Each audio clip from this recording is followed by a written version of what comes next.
4 வழிச்சாலை வேலை நடக்கக்கூடாது என்று மதுரை ஹைகோர்ட்ல ஒருத்தர் கேஸ் போட்டுக்கிறாரு. யார் தெரியுமா? அது நம்முடைய மாண்புமிகு அமைச்சர் மனோ தங்கராஜ்.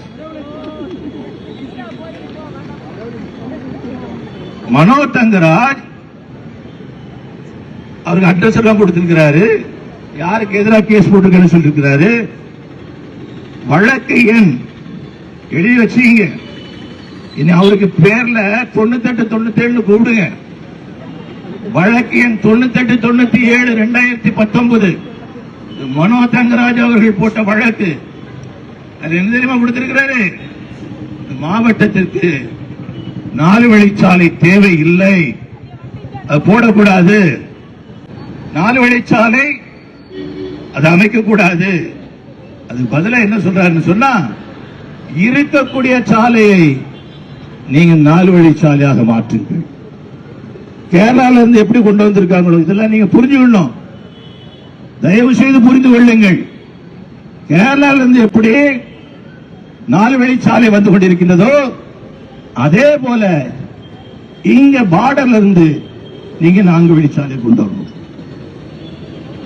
அப்போ அந்த சாலையை கொண்டு வரும்போது என்ன ஆகும் சொன்னா, கன்னியாகுமரி மாவட்டத்திற்கு களியாக்காவளியில் இருந்து ஆரம்பிச்சு கன்னியாகுமரி வரைக்கும் இருக்கக்கூடிய 2 பக்கத்தில் இருக்கக்கூடிய அந்த பக்கம் 100 அடி இந்த பக்கம் 100 அடி அப்படி இடங்கள் எல்லாம் எடுக்கணும்.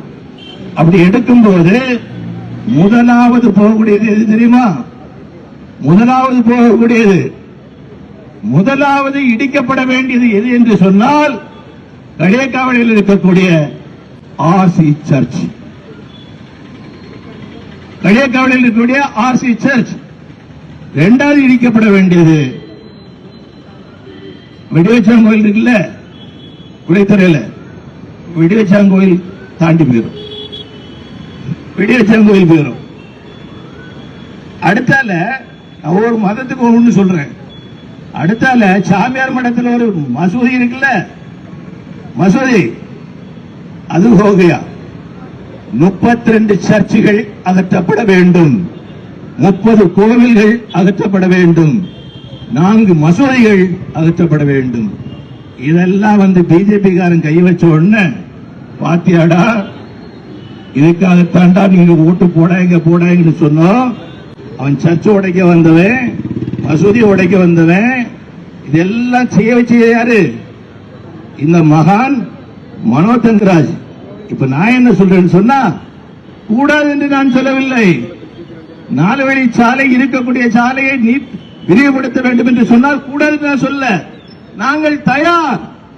மரியாதைக்குரிய மனோ தங்கராஜ் அவர்களே, தைரியம் இருந்தால் உண்மையிலேயே நீங்கள் திராவிட முன்னேற்ற கழகத்தினுடைய திராவிட மாடல் ஆட்சிக்கு சொந்தக்காரர் என்று சொன்னால் முதல்ல அந்த சர்ச்சை நீங்கள் இடியுங்கள், கோவிலை இடியுங்கள், மசூதியை இடியுங்கள், 32 சர்ச்சை நீங்க இடிங்க, 30 கோவிலை நீங்க இடிங்க, 4 மசூதியை நீங்க இடிங்க. ரோட்டை நாங்க போட்டுத்தரோம், ரோடு. இந்த வேலை வாய்ப்பெல்லாம் எங்கள்கிட்ட வேண்டாம். இந்த சோரியெல்லாம் எங்கள்கிட்ட காட்ட வேண்டிய அவசியம் கிடையாது. இந்த மாதிரி குறுகலான புத்தி